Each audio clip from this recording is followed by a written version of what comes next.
Assalamualaikum warahmatullahi wabarakatuh. Selamat pagi, Bapak dosen pengampu, Bapak Nur Anwar, Magister Ekonomi, serta teman-teman sekalian. Perkenalkan, saya Nuhan Ahmad dari Prodi Manajemen Bisnis Syariah. Hari ini saya akan mempresentasikan makalah saya yang berjudul Pengawasan dalam Perusahaan. Pengawasan merupakan salah satu fungsi manajemen yang sangat penting karena ia menjaga agar semua aktivitas perusahaan berjalan sesuai rencana, kebijakan, dan prosedur yang ditetapkan.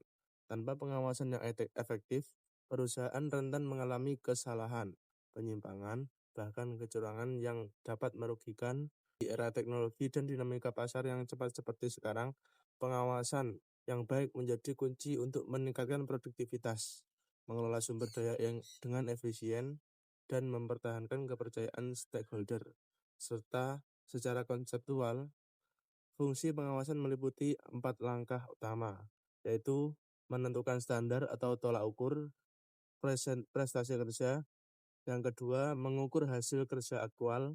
Yang ketiga, membandingkan prestasi dengan standar. Dan mengambil tindakan korektif jika diperlukan. Definisi sederhananya, pengawasan atau controlling adalah proses memastikan bahwa kegiatan operasional berjalan sesuai rencana yang telah dibuat untuk mencapai tujuan organisasi. Fokus utamanya adalah mendeteksi dan mencegah kesalahan, penyimpangan, serta tindakan negatif seperti kecurangan atau korupsi. Pengawasan biasanya dilakukan secara berjenjang oleh manajemen dan unit pengawasan internal, mulai dari staf biasa hingga direktur.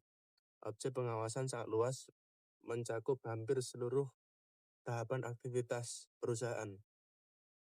Ada yang pertama, pengawasan perencanaan. Pengawasan perencanaan itu memastikan program sesuai peraturan agar tidak ada penyimpangan sejak awal.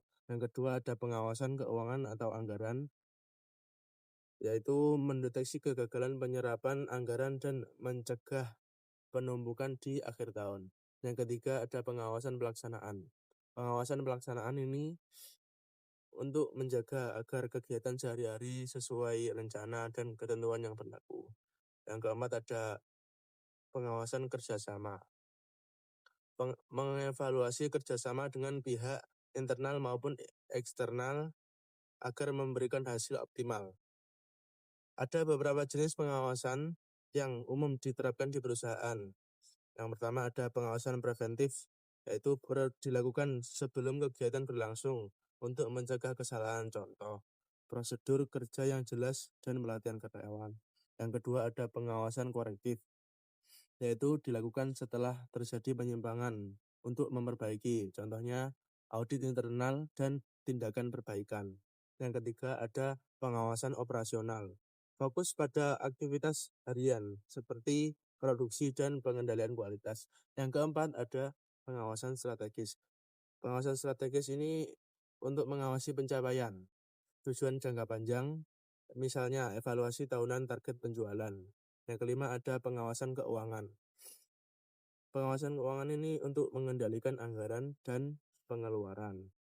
Yang keenam, ada pengawasan administratif, yaitu untuk memastikan tata kelola dokumen dan kepatuhan terhadap peraturan. Selanjutnya ada manfaat pengawasan, yaitu menjamin kesesuaian aktivitas dengan rencana, meningkatkan efisiensi dan efektivitas, mendeteksi serta mengkoreksi kesalahan lebih awal, meningkatkan disiplin kerja karyawan, dan mengurangi risiko kerugian. Dan ada fungsinya juga. Fungsi pengawasan adalah satu, monitoring secara terus-menerus.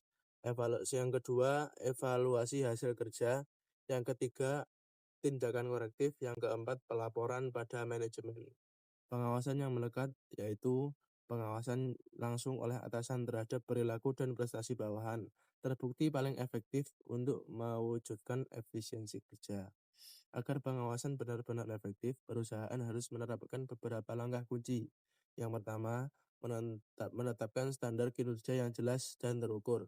Yang kedua, mengukur kinerja secara objektif dan akurat. Yang ketiga, membandingkan hasil dengan standar dan menganalisis penyimpangan. Yang keempat, mengambil tindakan korektif yang tepat. Yang kelima, memberikan umpan balik serta komunikasi yang baik dengan karyawan. Yang keenam, memanfaatkan teknologi seperti sistem ERP dan dashboard event. Yang ketujuh, melakukan pengawasan secara berkelanjutan, bukan hanya sekali. Kesimpulannya, pengawasan adalah tulang punggung manajemen yang baik.